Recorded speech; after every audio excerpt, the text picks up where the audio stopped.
ایک حدیث ہے، بہت مشہور حدیث ہے، عنوان بصری، سیر و سلوک سے، معنویت سے اس کا تعلق ہے. اس کا ایک فور اس کے وہ ہیں پیرا، اس میں سے 3 پیرا کا تعلق علم سے ہے. اس 3 پیرا میں جو پہلا پیراگراف ہے اس کا تعلق نفس کی تربیت سے ہے.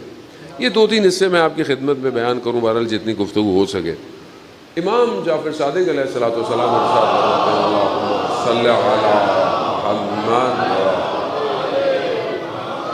امام فرماتے ہیں کہ رسول خدا سے بیان کرتے ہیں، پیغمبر سے، آخری نبی سے بیان کرتے ہیں کہ انہوں نے فرمایا کہ جب کھانے پہ بیٹھو تو پہلی چیز جو کھانے میں شروع کرو وہ اللہ کے نام سے ابتدا کرو، یعنی خدا کا نام لے کر کھانے کو شروع کرو، یعنی بسم اللہ پڑھو. کہنے کو تو بڑا آسان سا کام ہے، لیکن پتہ نہیں کتنوں کو یاد رہتا ہے کہ یاد نہیں رہتا. خوب یہ بسم اللہ سے شروع کرو، اور پھر کھانا کھاتے وقت کوشش کرو کہ حرام لقمہ تمہارے شکم میں نہ جائے، حرام لقمہ تمہارے شکم میں نہ جائے. تیسرا کہ کھاتے وقت شکم کو 3 حصوں میں تقسیم کرو. یہ بڑی سادی سی بات، ڈاکٹر بھی، سائنس بھی آج یہی کہتا ہے کہ ایک حصہ غذا، ایک حصہ پانی، اور ایک حصہ ہوا کے لیے سانس لو. ہم تو اتنا کھاتے ہیں یہاں تک آ جاتا ہے، پھر وہ شخص میٹھا بھی لے کے آتا ہے تو کہتا ہے پہلے تو بتانا تھا.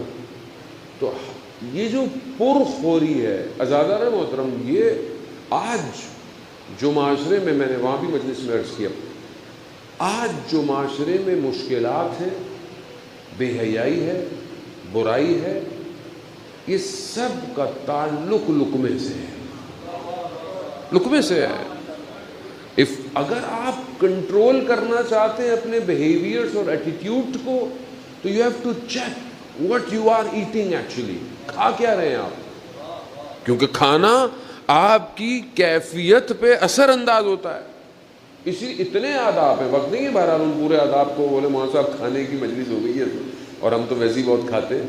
ازادہ ہر چیز کا اثر ہے، یعنی مکروہات ہیں بہت ساری چیزیں کھانے کے اندر، کھانا نہیں طریقہ کھانے کا.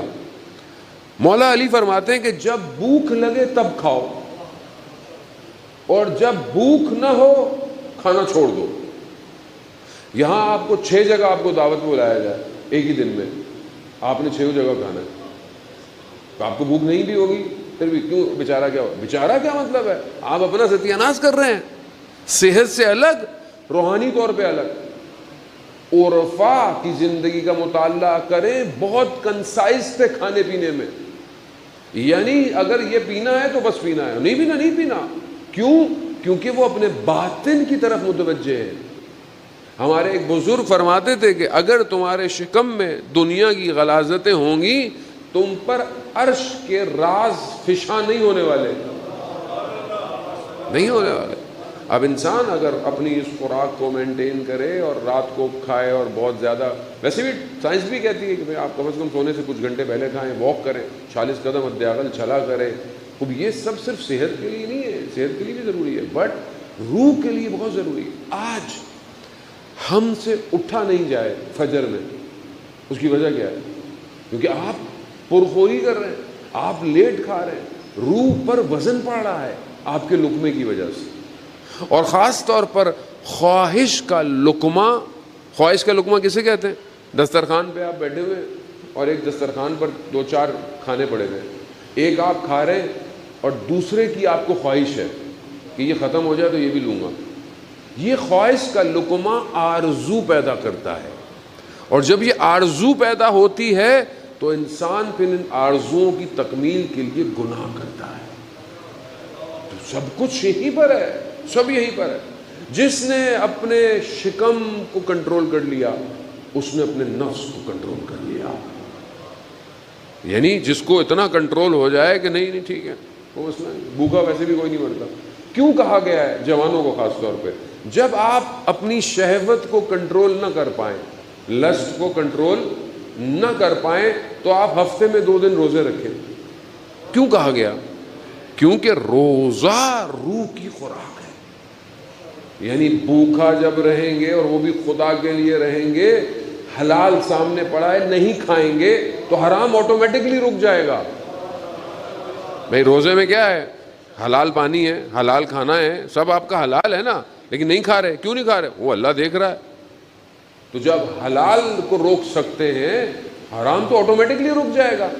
اسی لیے میڈیٹیشن آپ دیکھیں، جو بڑے بڑے لوگوں کو یہ بدھسٹ اور یہ سب جو ان کے ہندوؤں کے بھی ہوتے ہیں، یہ اگر اپنے نفس کنٹرول تو کرتے ہیں نا، کمال تو ان کے پاس بھی آتا ہے۔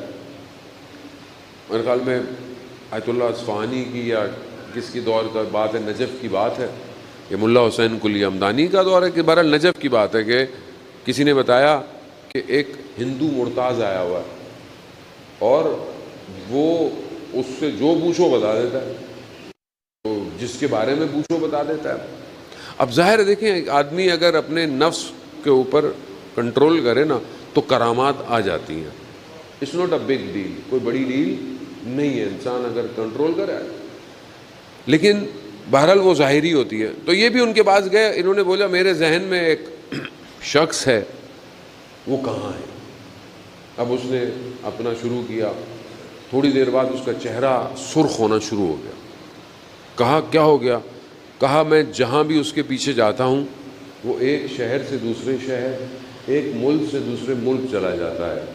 تو کہا وہ کون ہے؟ تو کہا وہ ہمارے وقت کا امام ہے۔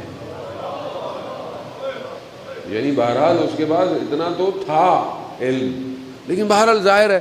دیکھیں ایک بات یاد رکھیں، اچھا اخلاق اگر عقیدہ نہ ہو تو اللہ دنیا میں نتیجہ دے دیتا ہے۔ یہ یاد رکھیے گا، بعض اوقات ہم لوگوں کے اخلاق پہ مرنے کو تیار ہیں، جی کیا زبردست اخلاق ہے لوگوں کا۔ میں نے غیر مسلم کے بھی ہیں نا بہت سارے، آپ ملکوں میں جاتے ہیں جی بڑا اچھا اخلاق کا رزلٹ اچھے اخلاق کا دنیا میں،